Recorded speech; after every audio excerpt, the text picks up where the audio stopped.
The awakening signal. The void between stars held secrets, and Captain Zara Voss had spent 15 years learning to read them. Her patrol vessel Meridian drifted through the outer spiral, a region where ancient civilizations had once thrived before, vanishing into legend. Most coalition officers avoided these desolate sectors, but Zara found peace in the emptiness. "Captain," Lieutenant Cale Thorne called from his communications station, his four-armed Zentari physique hunched over the console. "I'm detecting an energy signature unlike anything in our databases." Zara turned from the observation port, her cybernetic eye automatically adjusting to analyze the readouts. "Origin?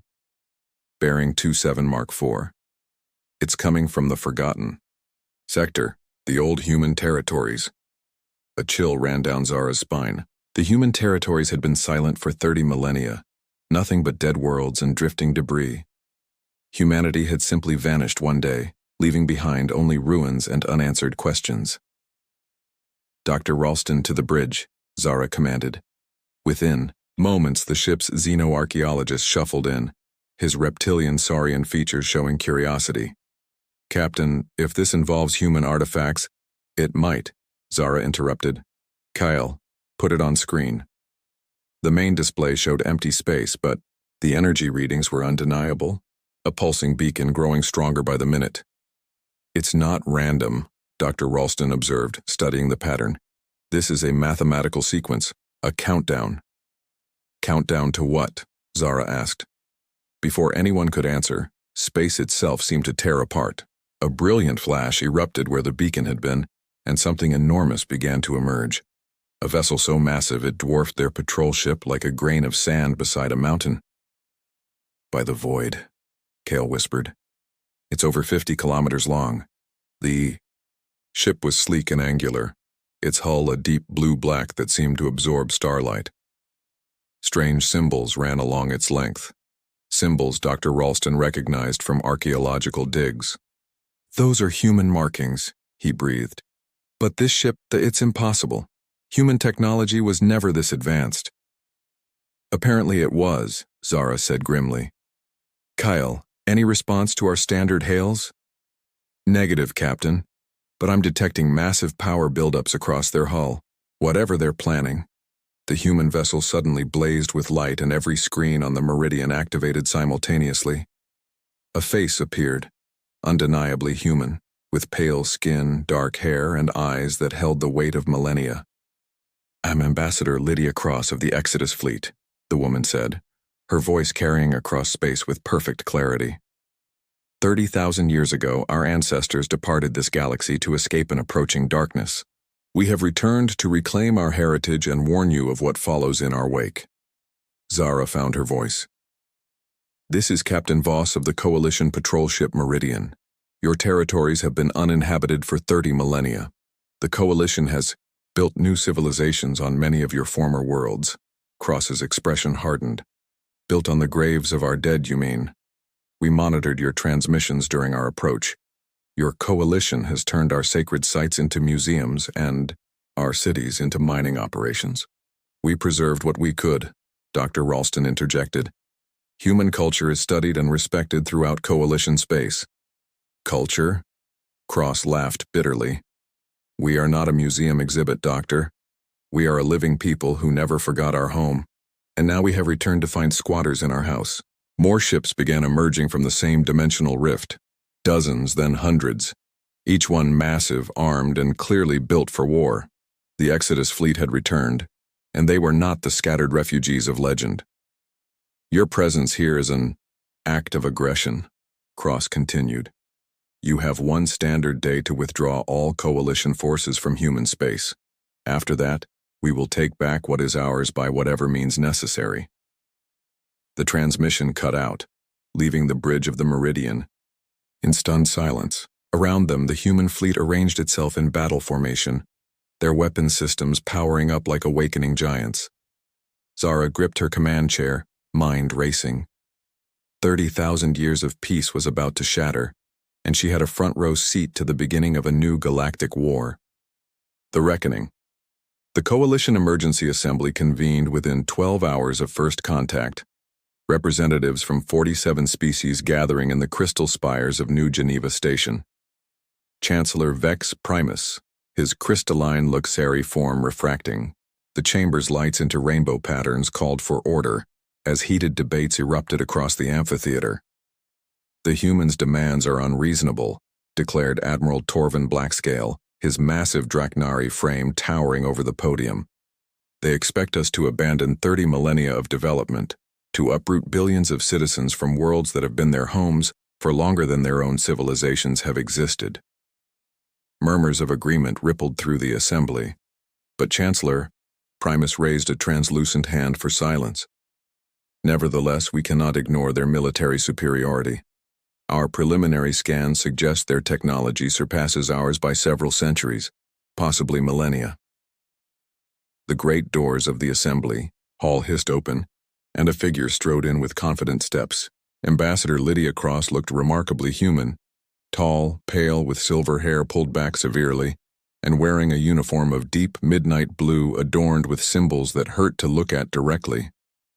Behind her walked two guards, their faces hidden behind masks that seemed to absorb light. Honored representatives, Cross said, her voice carrying easily through the vast chamber without amplification. I come bearing an offer of negotiation.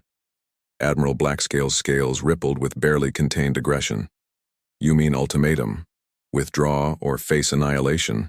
Hardly the foundation for diplomatic discourse? Cross smiled, and there was something predatory in it. Admiral, you misunderstand our position.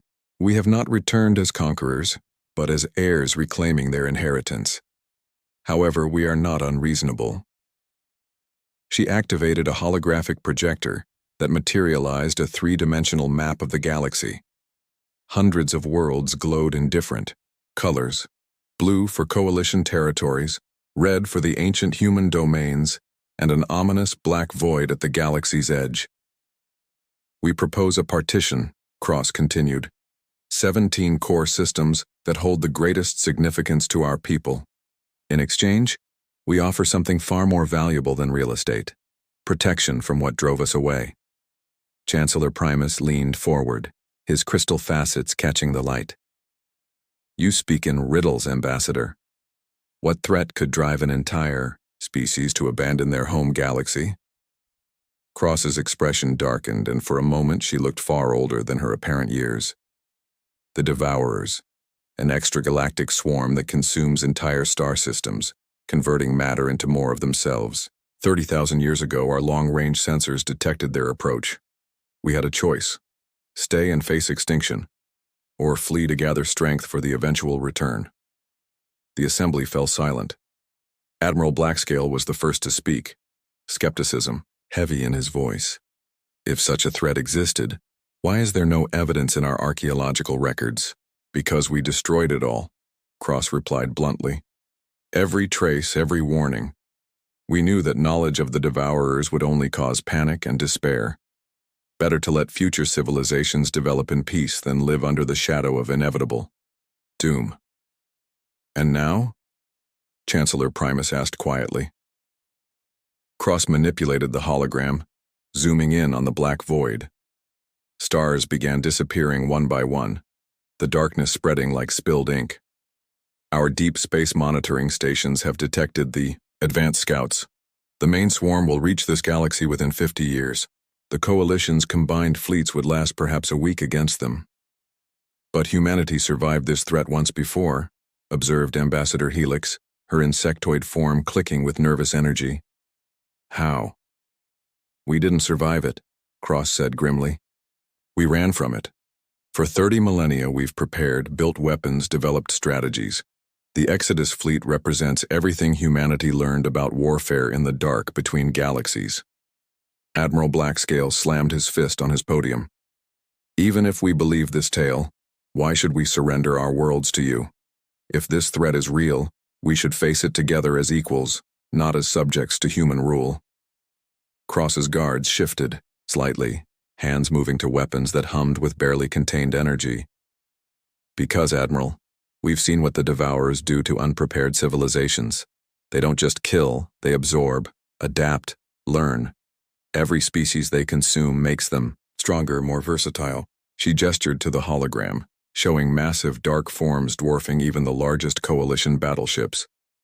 Your ships are beautiful, Admiral, but they're designed for fighting other civilizations like yourselves. The Devourers are not a civilization. They are entropy given form. And they will not negotiate, retreat, or show mercy. Chancellor Primus stood slowly, his crystal form resonating with a low harmonic tone.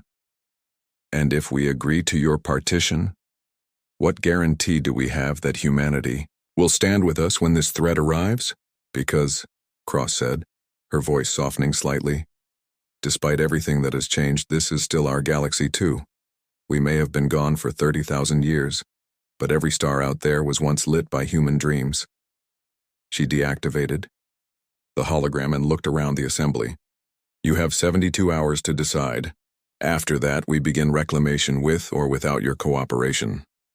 But remember, when the darkness comes, only united will we have any hope of survival. As she turned to leave, her footsteps echoing in the silent chamber, every representative knew that the galaxy they had known was ending and a new age, one of war and alliance, was about to begin. The choice 71 hours had passed since the ultimatum. Above the contested world of Kepler Prime, two massive fleets faced each other across the void like ancient titans preparing for battle. Fleet Commander Marcus Sterling stood on the bridge of the human dreadnought Ascendant, watching coalition vessels take defensive positions around the planet below. Sir, reported his tactical officer, coalition forces have deployed in standard defensive formation. 300 vessels, including Admiral Blackscale's flagship Sovereign. Sterling nodded grimly. At 45, he had spent his entire adult life preparing for this moment, the reclamation of humanity's birthright.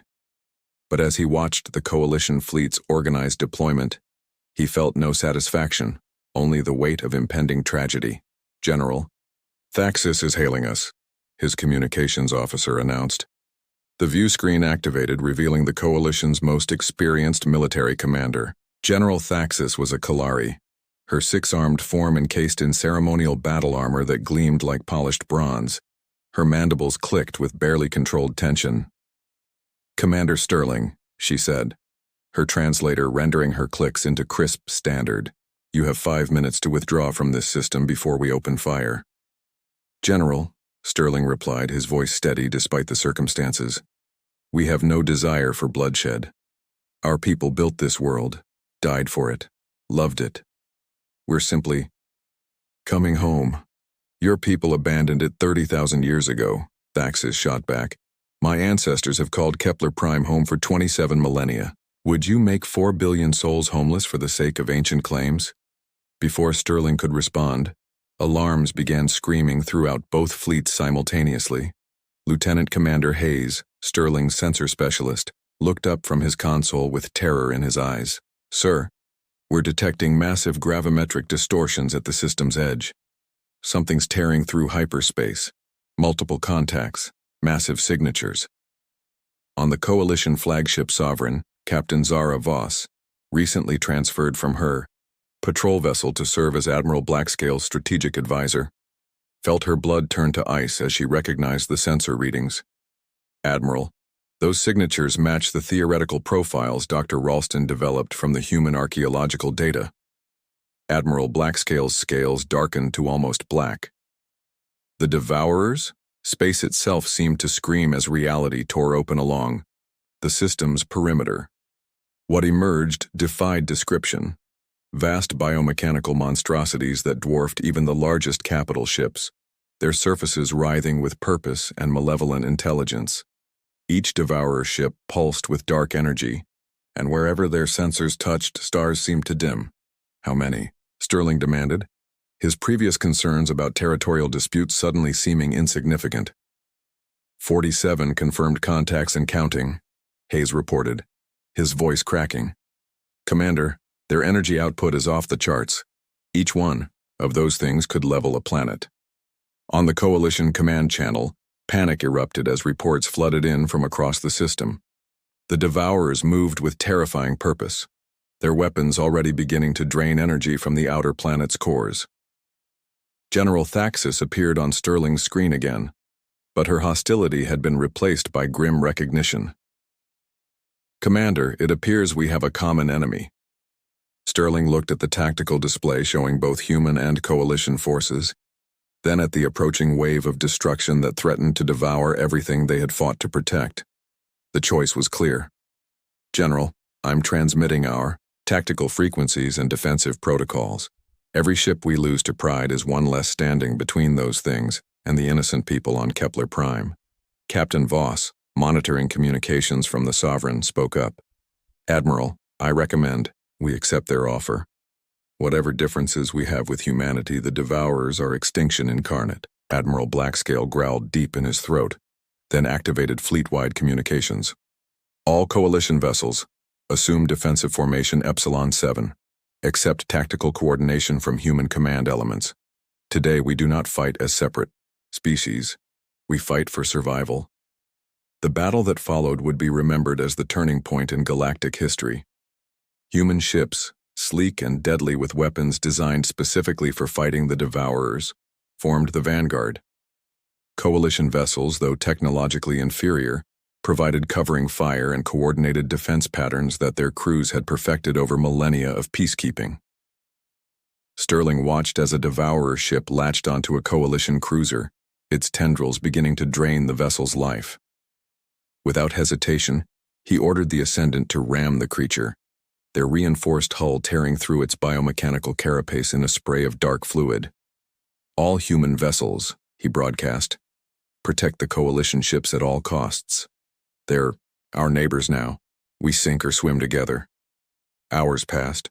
Ships fell on both sides, but slowly, impossibly, the combined fleet began to push back the Devourer swarm. When the last enemy vessel finally retreated into the dark between stars, both fleets hung battered but victorious in space above Kepler Prime. In the aftermath, as rescue operations began and casualty reports flooded in, Sterling found himself on a secure channel with General Thaxis and Admiral Blackscale. "The Devourers will return," he said quietly. "This was just a scouting force. We bought ourselves time, nothing more." "Then we use that time wisely," Thaxis replied. "Humanity has knowledge and weapons we need. The Coalition has infrastructure and populations you need to protect. Perhaps there's a way forward that doesn't require anyone to abandon their homes." Admiral Blackscale's image nodded slowly. "A mutual defense pact, shared technology, shared responsibility." Sterling looked out at the mixed fleet, human and Coalition vessels working side by side to rescue survivors and salvage the wounded. For the first time since humanity's return, he allowed himself to hope. "Welcome home," General Thaxis said simply, and, in the darkness beyond the galaxy's edge, the main Devourer swarm received the scout reports and began to adjust their approach. The next battle would be far more challenging than anticipated, but that was what made prey interesting. The galaxy had been warned. Now it would learn whether 30,000 years of separation could be bridged by the bonds of survival.